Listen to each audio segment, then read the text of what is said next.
we might get started shortly.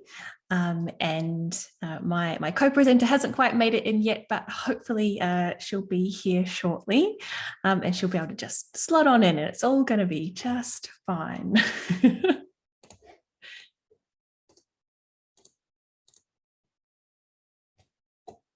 Alrighty, and the recording has started, so looking forward to our conversation today, and please feel free to keep your video on if you are comfortable doing so. Lovely to see faces, and also feel free to post into the chat as well. So our conversation today is really about putting forward a question out there about the idea of Indigenous quantitative ethnography, and exploring the opportunity for what this might look like for Indigenous research and methods, but also what opportunities there might be for quantitative ethnography community as well. So the way that we're going to be structuring this is that two emerging scholars, Macy and I, will be talking through two different scenarios that we have come across in our work in Indigenous research and Indigenous adjacent research and evaluation, and some of the questions that we think that might raise and the things that we've been thinking about when it comes to quantitative ethnography. So I work as an independent evaluator in my own company in Value Consulting, predominantly in Aotearoa, New Zealand, but also some work in South Australia as well. And Macy is based in the University of Minnesota, looking particularly around education and other places there. And they've just joined, so I'll let her kind of get herself a little bit settled, and then I'll pass over to her for to introduce herself. But so where this conversation really came from was from ICQE21, where I joined for the first time and was really inspired and excited about this as a methodology and approach, and saw it as an opportunity possibly to answer some of the questions I was looking at in a recent project of mine, which was really around wanting to have a way to capture the stories that people we were talking to wanted to share, but reflect and share that back to commissioners of the project who were looking for ideas of more quantitative rigor and validity. Macy, did you want to take on over there? Yeah, Tessala, everyone. I'm so sorry. I had some issue with the Zoom, and I couldn't find, all the things that you need at the time that you need it. So I apologize for arriving late.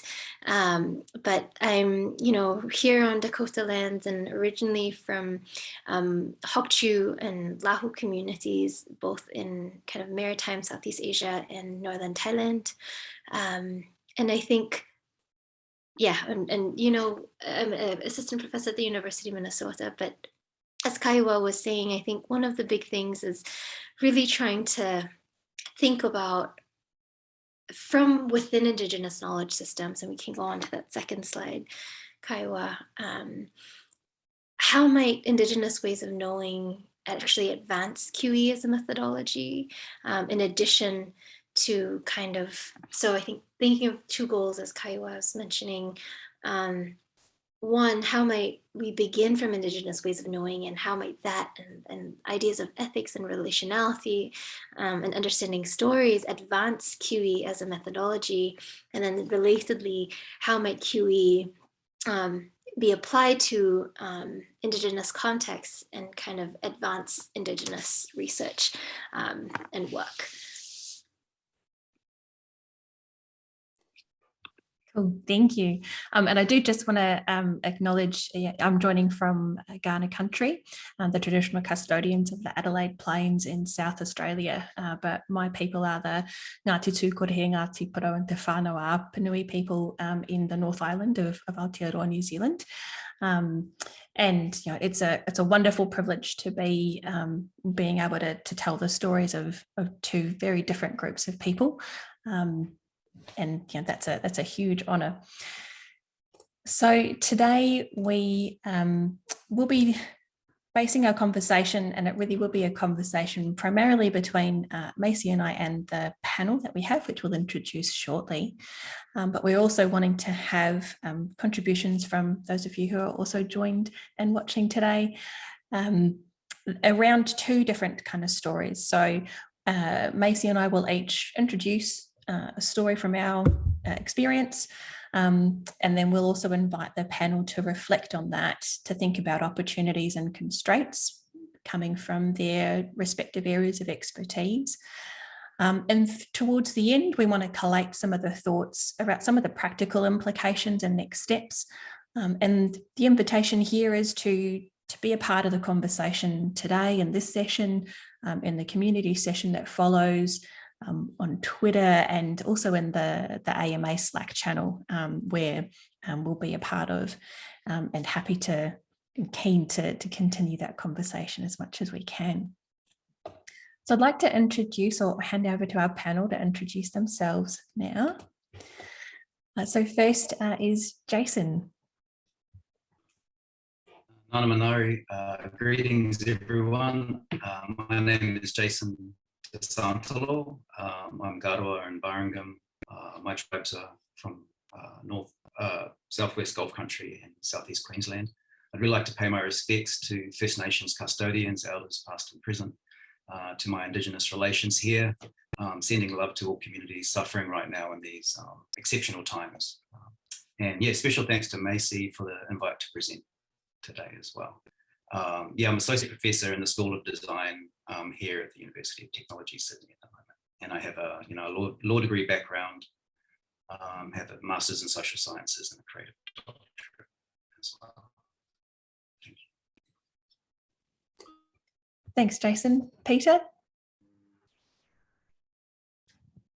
Kia ora, aloha, and I'm honored to be here this afternoon. I'm coming to you from the sacred island lands of Hawaii. I'm on the island of Oahu and situated in the Ahupua'a of Hauula on the North Shore. I actually, in a way, I think I'm related to Kahiwa through our ties back to Aotearoa, New Zealand. I too am Ngāti Puro on my mother's side, Kahungunu on my father's side, which is on the eastern side of the North Island. Greetings to my colleagues on the panel, Mixie and David and Jason, and to all of you listening. I'm an Associate Professor of Social Work at Hawaii Pacific University. My interest has been in working with Indigenous communities and looking at evaluation research, not just here in the Pacific, but throughout the sort of Asia and also North America. Kia ora.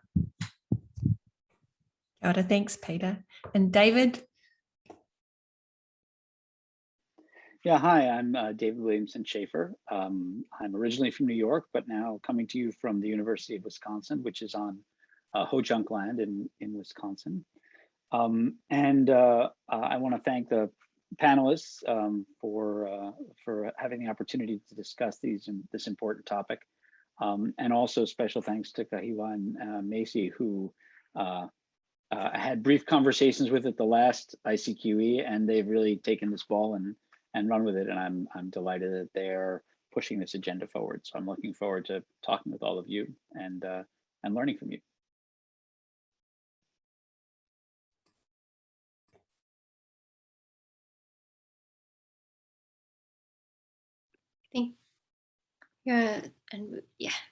Yep. Sorry, thanks, David. And for those of you who have also joined, we'd love to know where you're from, where you're based. If you know, if it's appropriate, whose lands you might be on, feel free to post that into the chat window as well.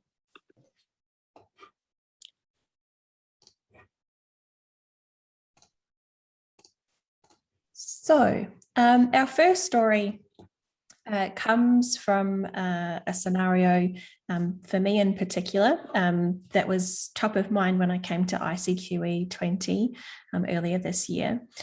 And it's it's really a question around how do we use QE, or what are the things we need to think about when meaning and language is metaphorical and layered and contextual. So many Indigenous languages and ways of knowing and understanding rely more heavily on context and metaphor than traditionally languages such as English.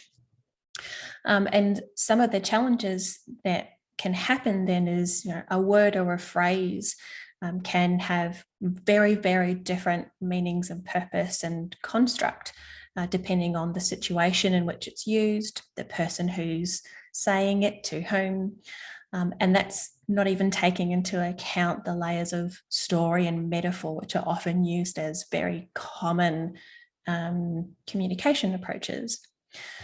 So one example from a project I've been working on in Aotearoa, New Zealand, is working with Māori non-government organisation health providers to kind of understand what they were doing as part of a particular program that we were evaluating. And one of the things that they would talk about was a concept called manaaki. So a dictionary definition of manaaki talks about hospitality and caring. But more than that, it can mean, or it can look like, feeding people when they arrive or having enough food. It can also look like reciprocity. So the idea that we care for people with the idea that they will also care for us.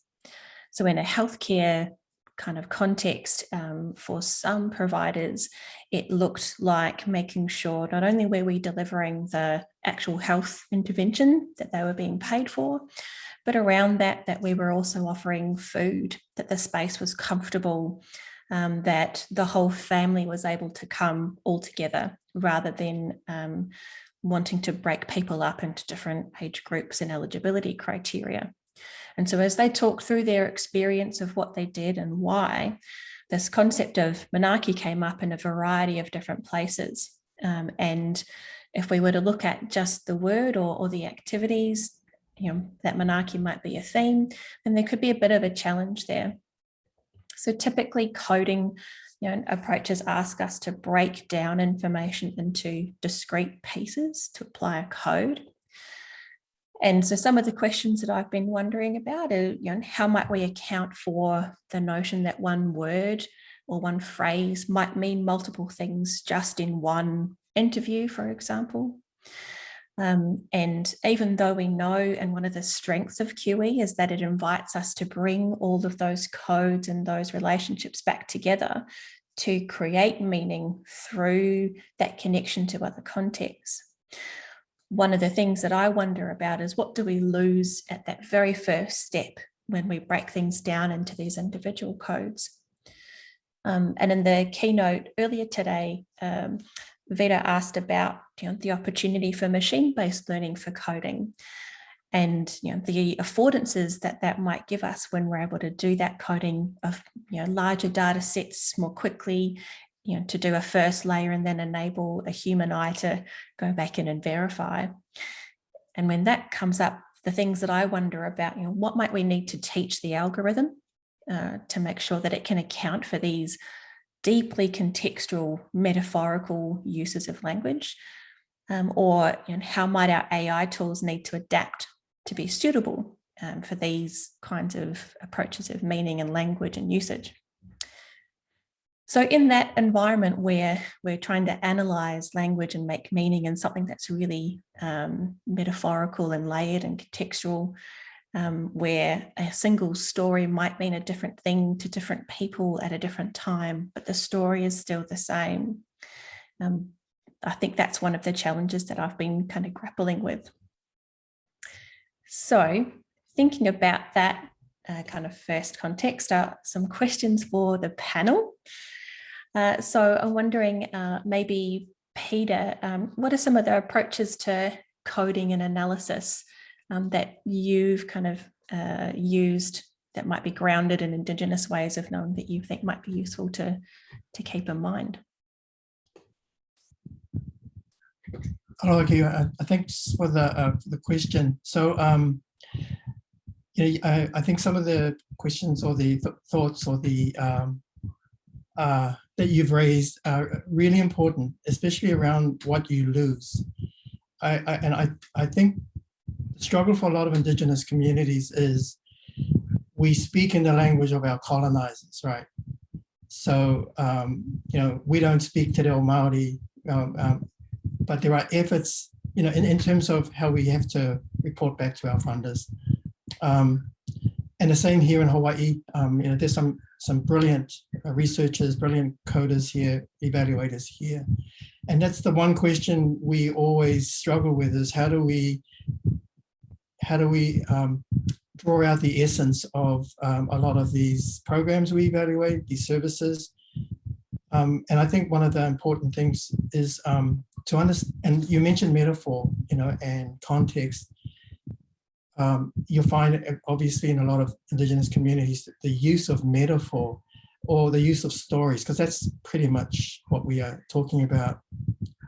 That they are effective in translating over time, sort of like some of those key principles, those key values. Manakitanga, for example, how do you measure that, right, in a very Western way versus what we experience, on our sacred lands and our sacred rituals. So here, one of the things that my colleague and I do is we do a lot of sitting and listening to the communities that we are working with the nonprofit organizations we work with, and we're asking them to sort of share with us their story of the work they do. And then, because a lot of them are federally funded, there are requirements that they have to meet in terms of, what are the outputs, the outcomes, how do they, to the point where they're very clear about, what these funders require, but they struggle with their story, and how can they capture that? And so one of the organizations we worked with, was really keen to develop sort of a virtual format, to be able to take their stories virtually and insert those links into their evaluation reports. We do a lot of co-coding. So my colleague and I will code. We use I'm a qualitative researcher. So we would do our analysis and report that back to the community or to the organizations we work with, and sit with them so they can help us, work through some of the data we're working with. And we find that it's time consuming from a very Western perspective, but it's very enriching from a Native Hawaiian Indigenous perspective to actually sit and for them to get to know us and us to get to know them. I'll end on this point. One of the keys to the work we do is, and I mentioned my colleague, Dr.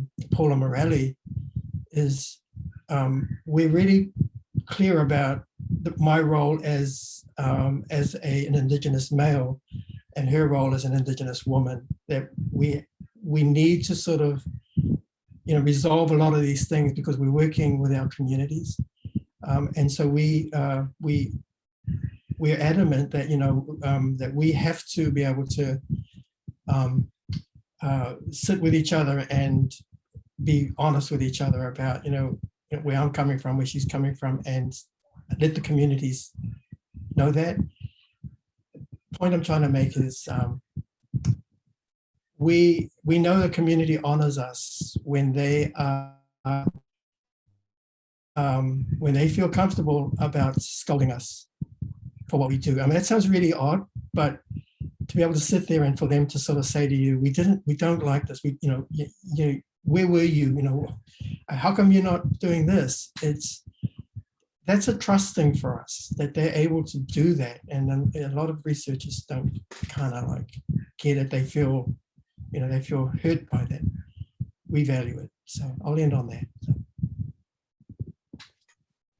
Kia ora, thank you, Peter.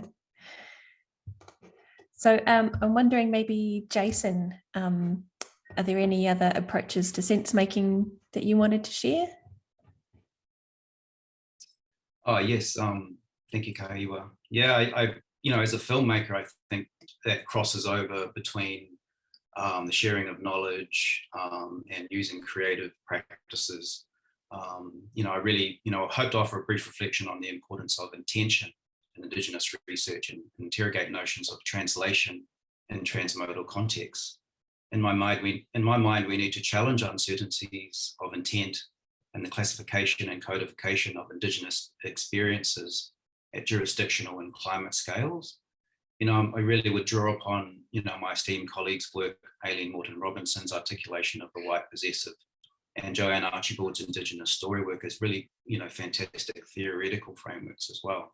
My peoples in Gulf country have a long history of storytelling using the modalities of our lands and cosmologies, which exist in deep timescales, 80,000 years plus. We've made documentaries that people like Faye Ginsberg have talked about in terms of changing the actual paradigm of documentary filmmaking. In 1981, 2 laws was made, which really interrogated the idea of having first laws, Aboriginal law and colonial law, and that relationship. And I have an image to show in the that was probably going to be in the thing, which might not be in the PowerPoint. But in particular, with I think the idea we in a world that's really dominated by the visual, we need to dynamic the restoring of the ongoing and speculative impacts of colonization through statistical reduction of experience. And I think, one of our projects here in the School of Design that we've been working on for a few years is called the Visualizing Impact Project. And that was created as a decolonial design project which stories Indigenous leadership and the climate justice movement. It was created in 2019 as we realized that the coupling of climate justice orientated communication technologies with storied knowledges in demand in a space which allowed for the evidentiary burden to assist elders and communities in their fight to protect their homelands. It evoked Indigenous storywork principles into the design research methods, and it also helped us to determine how the story was presented. It held the relationship between the storyteller, the story itself, and the audience through holistic education. And that really draws upon some of the really beautiful articulations of the living principles that exist in Joanne Archibald's principle of holism in particular. And I think, hopefully in these new conversations with QE, it's a really exciting space, in particular across oceans and institutions. And hopefully it will lead to impactful projects that reveal the unseen meaning-making modalities and gather important mass movement support for frontline communities in Australia and around the world. I really believe that revealing the importance of our knowledge systems will amplify the positive, sustainable impact and allow wise action to take effect and empower restoring of elders' intent to empower future generations to take courage, speak up to power, and meet the challenges ahead. One of my nephews who's been in all of our videos and things, who's one of our main carriers of knowledge, really says, his line, he says, culture is stronger than condition. And I believe that if we can combine unique creative methodologies with a decolonizing story process, we can really empower our young people to continue that custodial role into the futures for a really healthy community, not only in Indigenous homelands, but across the world. I think I'll just leave it there. Thanks. Kia ora, thanks, Jason. David, I wonder if you've got any quick thoughts? Yeah, well, I don't think any of the thoughts that I have are going to be quite as deep as either of, my colleagues or yours, Kahiwa. But one thing that your discussion of, and I'm afraid I'm not going to pronounce the concept correctly, but the concept that you were just talking about with multiple meanings made me think about is when I think about part of the reason that I think Manaki, close there again, is I actually think about ENA as being, as much as anything else, a theory of meaning making. That is how people understand things. And at the core of it, I think, for me anyway, is the idea that none of the meaning in an ENA network doesn't actually inhere in the nodes. It's in the connections between the nodes. The nodes are sort of placeholders. And so that's why there's so much emphasis not on understanding which node is central, which is what a typical network analysis would do, but understand the pattern of connections, and that the meaning is actually comes from the way in which those webs of connections look differently. And I don't know enough about Manaki or many other things to know whether that translates directly, but it seems like that might be a productive avenue for thinking about it, in the sense that that node is not something that we necessarily code for directly by pinning down one meaning, but we understand the multiple contexts in which it's used, and that pattern of contextualization is actually what gives the node its meaning in the first place. Great, thanks, David. And I think that is a really useful thing to keep in mind. Macy? Yeah, and I was going to say, I think that's one of the reasons why I was excited about QE, in a sense where it was, for me, it was about trying to get closer at thinking relationally about meaning, and that the ways in which we understand are based on how we're related rather than seeing things as separate or apart. And so those were some things that were exciting for me. In terms of time, should I go ahead with the sharing? And you know, we wanted this to be, or we want this to be an open dialogue and conversation. And so please, you know, type in your comments, questions, musings in the chat.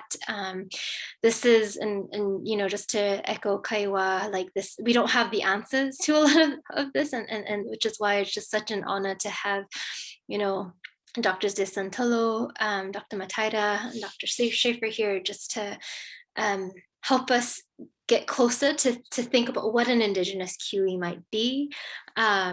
Because I think there's some things that could be interesting, as Jason, you were saying, about how this might advance, you know, Indigenous sovereignty, right? Indigenous projects of protection and kind of activism. And I think it's just like, how might we get there? And so I think these sort of two problems of practice is trying to tease out what an Indigenous QE might look like. And we're just so thrilled that you all are here to kind of help think with us. So I'll share the second story, and I think is around data visualization, and then again the panel will kind of offer thoughts and comments, and it could be in a fishbowl sort of format where, you know, there might be questions across the panel as well. So feel free to offer ask questions to each other as I share. So I'll go ahead and share my screen. Oh dear. Okay. I think I need host privileges to share screen. Don't know if, okay. You're Thank you. Yeah, okay. All right. Okay. So I think one of the other things that we've been sort of thinking about is sort of data visualization as responsibility. You can still see my screen, right? Okay. And how I think so much of the QE process is also thinking creatively and artistically and aesthetically about how we tell the story of our data, and what might I'm using data pretty loosely, but how might the ways in which we visualize our findings or what the themes that are coming up for us actually is, accountable and responsible to the people that we've been working with. And so you can see that a lot of with participatory QE, there's a lot of thought around how we visualize our data so that it makes sense to the participants as we show them. And it feels like one of the reasons we visualize data is to visualize our findings, to both disseminate what we learned, and also, I guess, part of our responsibilities to be accountable to the gifts of stories that, as Peter was saying, that have been gifted and shared with us. And so with participatory QE, there's, all this work around kind of validating findings and interpretation and actually help further our understandings of the patterns in data. And I think within studies, right? Like I think when you see yourself in the data, you see your stories reflected in the data, it feels like you're, I guess, part of the process, but also that it feels more collaborative, it feels more participatory. And so I think there is some appeal with like, the epistemic network graphs, because it kind of visualizes something that was invisible before. And so on one hand, like it's a really wonderful tool. And on the other hand, like it may not be what communities might be useful. And so one of the questions, like if I showed an ENA graph to my grandma, like I don't know if she would know what to do with it or if it would make sense to her. And so this is an example, we're just thinking about examples of sort of coding from a different standpoint or a different visualization. And this is the Everyone art representation of the missing and murdered Indigenous women, with every clay bead representing an Indigenous woman that has gone missing or has been murdered. And like really thinking about coding as a kind of beadwork, coding as an aesthetic enterprise, and how might this kind of open up in ways in which we might think of data visualization from within Indigenous understandings. Another way of telling stories has been through like some of my relatives, not my own community, but Hmong folks have story cloths. And this is another type of representation of story or kind of coding, right? What are significant moments or connections within a visual field? And I'll leave, Jason, I have you, I'm sorry. And then sort of these are the story cloth or the storylines. And then we have two pictures, and I think, Jason, maybe you want to share a little bit about these two photographs. Sure, thanks, Maxie. Yeah, this is the image I referred to a little bit earlier. This is from a video shoot that was part of my thesis. And it's got my two nephews in, and it's in the 5 o'clock, just at sunrise, and it's evoking the Nabaya songline. And actually this image and this sequence of the Nabaya songline didn't get into the final video which we created. And I think it really speaks to Macie's point about revealing the unseen, and intention of this work is really important in terms of enacting our own first laws and practices through our bodies, our marks, on our lands, and through the restoring without his intent. This has really become an important moment for us. The Nabaya songline also carries a lot of data, you could say, or knowledge.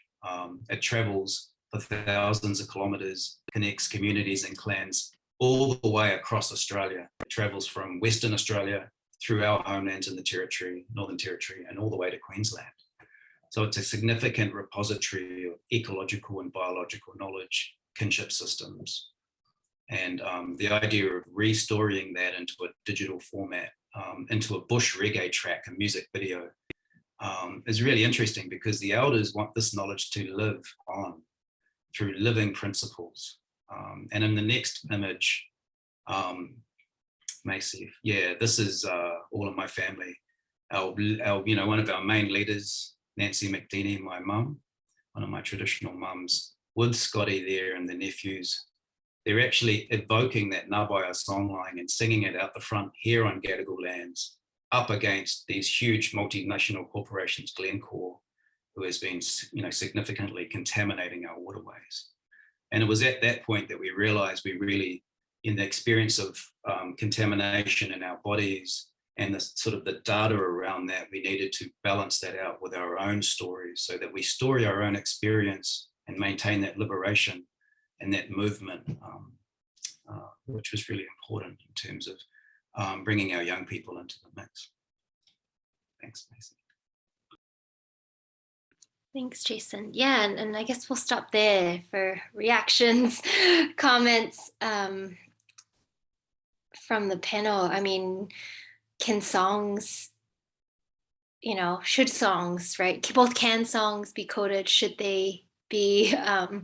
What does it mean to, and I think about story work as so much of a story, right, is created not just by the teller, but by the listener, right? Stories need listeners to be alive, drawing on Joan Archibald's work as well. And so, is there a way to maybe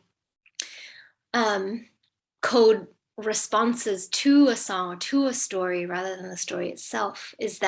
Might that be a way forward? I don't know. Yeah, I'd love to hear people's thoughts. I really love that idea. Yeah. In particular, I guess the idea of being story ready was Joanne Archibald's one of her principles of preparing yourself to tell the story. And I think the listener, through deep listening, the idea of deep listening is a really important aspect of that, becoming story ready. Peter, you had something go ahead. Oh yes, sorry about it, Jason. Thank you, Maxie, for that question. And I think, yes, yeah, the answer to your question is yes, of course. Songs can be coded. I mean, in fact, they're in my view, they're already coded. We just don't have the ability yet, unless, of course, you speak that language and you know the whakapapa or the genealogy of that story, and it's there. I mean, our ancestors, and all of our ancestors, because we're all Indigenous, we're very, very skilled in how you translate, how you move a story from one generation to the next. Just 3, 4, 5, 6, 7 generations, and still within that song or within that chant, the message is very clear about what they were instructing us to do. Jason, I really appreciate those photographs, because it reminded me of tāmoko, the facial tattooing of Māori people, and how those carry stories, and they're already coded. Right side being the code of the female side of the wearer of the tāmoko, and the right side being that of his, or if it's, because men have the complete tāmoko, women have the kauai, and the left side being that of, right being that of their mothers or female matriarch, and left being the side of their fathers, the patriarch. And when you look at somebody with the tāmoko, you can read their face. There are certain markings that explain attributes of your mother, attributes of your father, your lineage, and it's all there. We just don't have it's not sort of written much about. And I think that's really important. I think I think of visualization, Rexy, as not just what we see through our eyes, but what we see in our imagination, in our minds, and what evokes that for a lot of us is, if you do yoga, if you meditate, if you chant, then you see, not through your eyes, but you kind of see through kind of like, I don't know what you call it, in a different way, and that's a very healing way. And I think that's something that we have never separated from our understanding of knowledge, is that it's sacred, whether it's coded or whether we use a quantitative coding or not. I think David really captured it by saying, it's the connection, and you too, Mexi, it's the connection between the nodes, right? And you said it quite clearly, because I had written all over my page, it's all relationships focused, right? It's all about what is my connection, what is my relationship, and what are the patterns of that. So yeah, appreciate it, Jason. Thank you for sharing it.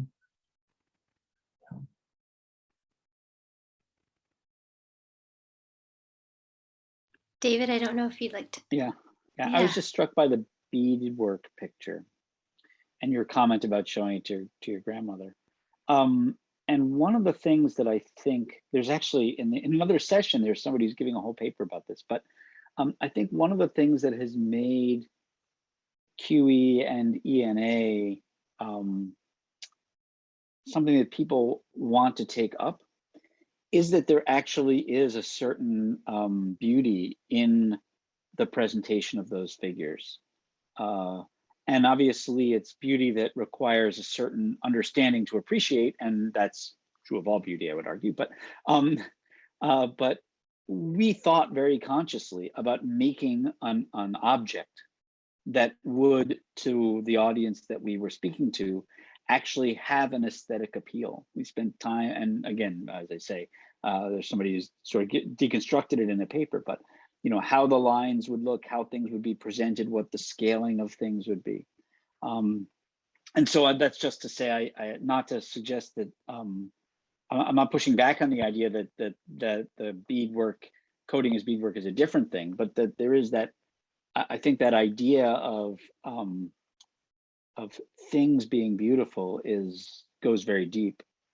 The other thing I was struck by is your comment about what I would call reification, that is taking something that was difficult to see and bringing it to light. That's part of what ENA is trying to do, right? It's showing a picture of a pattern that otherwise is very hard to see. You can hear it, you can infer it over time, but it compresses time in a way. And the thing about reification is that reification always in some sense means creating something that locks an experience in one form. And I think always to some extent means that it's something that can then be given and taken out of its original context. And so I that doesn't mean it should be, but when we're talking about the idea of representing to a government organization the experience of people who have been receiving healthcare funding dollars by constructing an ENA representation, right? That literally is pulling something out of its context. And I don't know what that means in terms of what an Indigenous QE looks like, but I think the notion that surfacing something that otherwise was hidden is good, but it also, in reifying it, it also exposes it to being taken out of context, just by the very nature of the process of eliciting it in that way.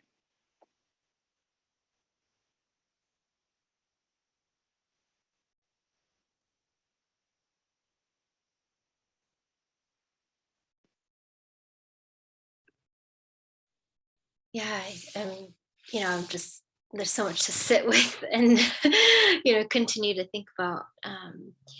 And I'm just going to read some comments in the chat from Anne. She talks about, are we talking about trust or integrity when we relate the concept of coding? What might be the difference between those two? And Kaiwa says, side note, the pictures of weaving on these panel reflection sites are from Maori weaving, which are used to tell stories and meaning. And yeah, like what might alive, just thinking with the living representations or living stories or living codes, like what might living ENA graphs maybe be like, or how might we return, you know, like funding agencies is one, but how might these network graphs, like, can they, or do they have a place in the land or in the landscape? Like, how might they kind of uphold their connection to the places and the context which they were created? I don't know. And I think for me, it's also cueing to maybe some, like I think about like a lot of the embodied and multimodal kind of work that is going on too, both in the learning sciences and in QE, but what might there be good synergies there? Yeah, open question.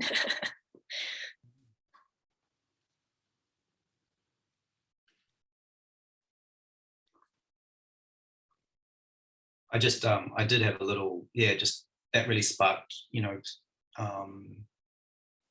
Gregory Keate's work and the idea of reorientating in a geo sort of spatial idea. It's sort of like navigating where you go. But for us, I think that project is more about reorientating back to the source and acknowledging where this knowledge and where life stems from. And for us, evoking those song lines and putting them into, like, some of them are quite sacred. The idea of restoring those helps us to reorientate back to the source and honor the Yijan, honor the creation.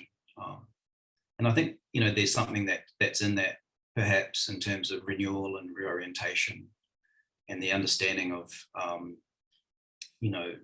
the practices, like what David was saying, those well-being practices right now have to be at center and forefront of that reorientation space, I think, because we need a lot of healing and we need a lot of hope right now, I guess, in our communities.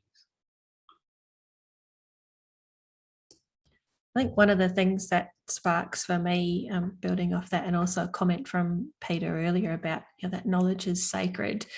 In the Māori community, where one of the beliefs is that not all knowledge is appropriate for everybody, and that some knowledge you need to learn or be selected to be the holder and disseminator of.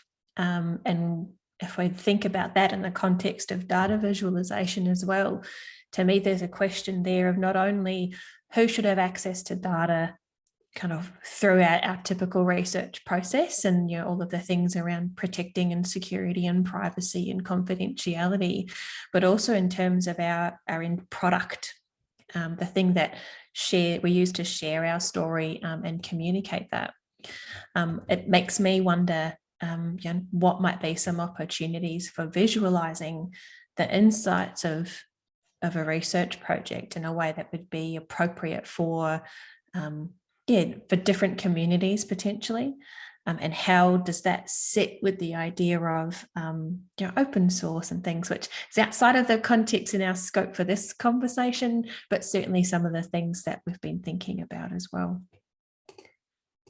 I'm conscious of our scheduled time, and we did want to also make sure that there was space, particularly for our panel, to kind of share more broadly about what do you think this conversation about Indigenous research and Indigenous ways of knowing and sharing might mean for QE? What might be some of the opportunities for both or either domain to learn from the other?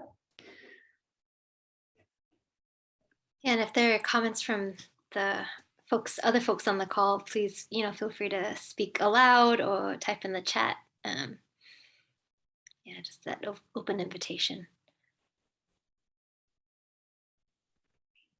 I'd like to just share just a quick comment that, I personally, but also professionally, think that the Indigenous worldview, of all Indigenous peoples, and I made a comment earlier that we're all Indigenous. I mean, Nainoa Thompson, who's the great navigator here from Hawaii, makes this statement very clear. We are all connected to some lands. In a lot of cases, people have, the distance has, in terms of time, I guess, of not knowing and having to rediscover it for themselves is really important. But I believe, that what Indigenous communities bring to the likes of a, quantitative ethnography is the fact that we continue to tell our stories, and there's value in that whole, whether it's sense making or story works, it's there to enrich,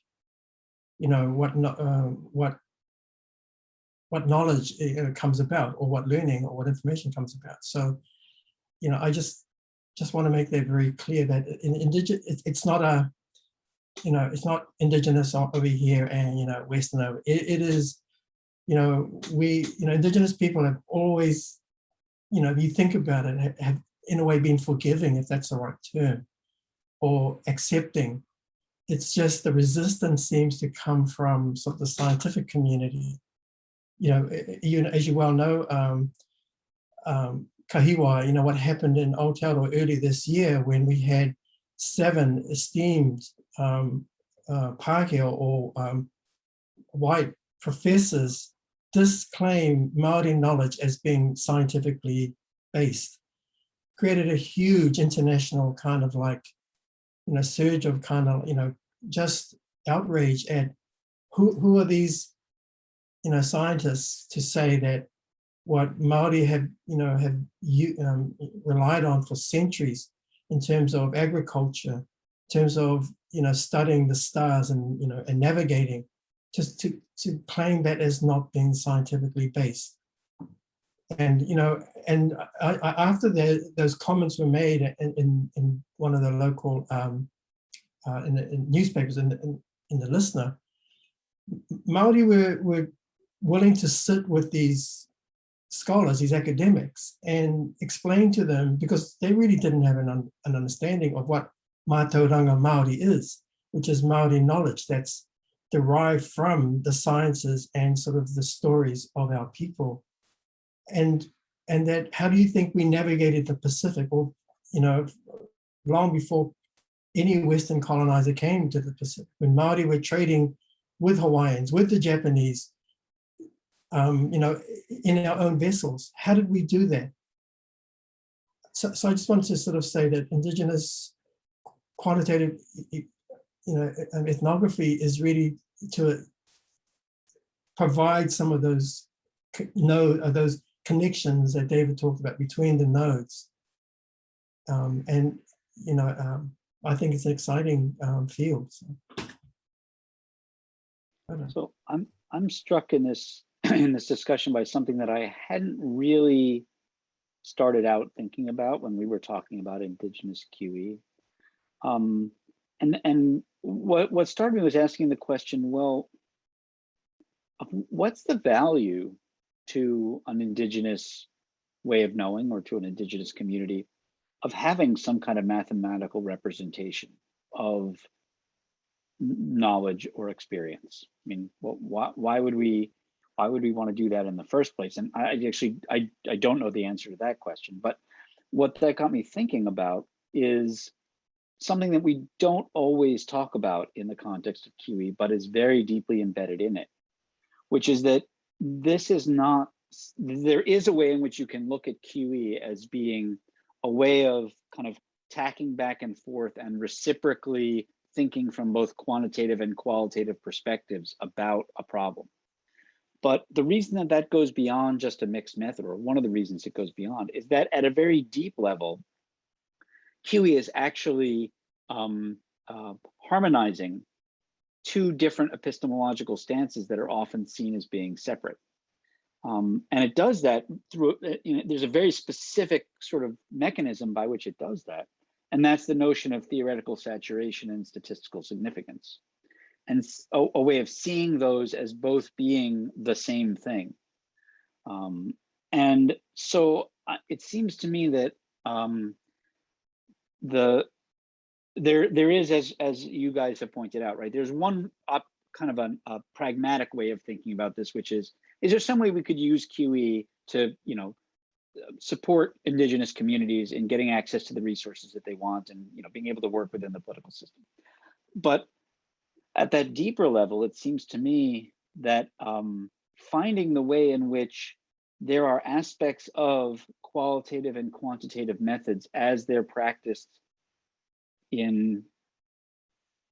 by people like me, right? By people who think of themselves as being in the Western Academy and so on.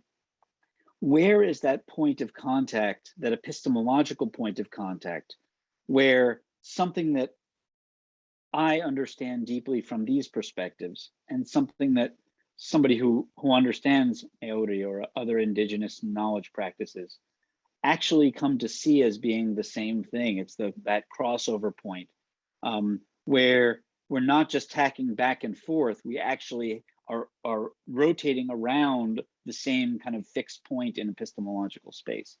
And I'll just share this. The way that I found that point in QE was I was originally trained as a qualitative methods. And I found a statistician, and we basically spent the best part of 2 or 3 years trying to talk about why these methods weren't different, kind of from the assumption that he just accepted that what I was doing was not nonsense, and I just accepted that what he was doing was not nonsense. And so we were trying to find a way in which, right, we could each explain to the other so that we kind of got down to that unifying principle. And it may be that part of what it means for QE is that somebody or some people need to go on that same journey, that same quest, to try and find a person from the other side. The sense that these is not exactly the same thing, to kind of come together in that spirit of mutual respect and seeking for truth.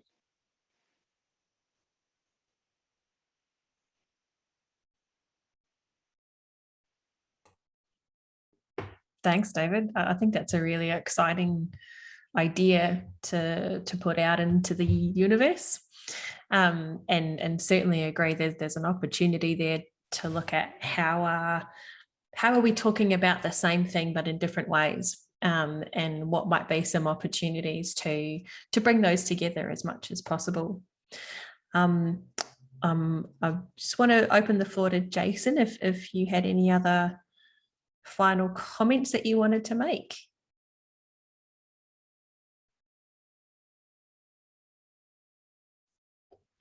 He said that his internet was a little bit laggy.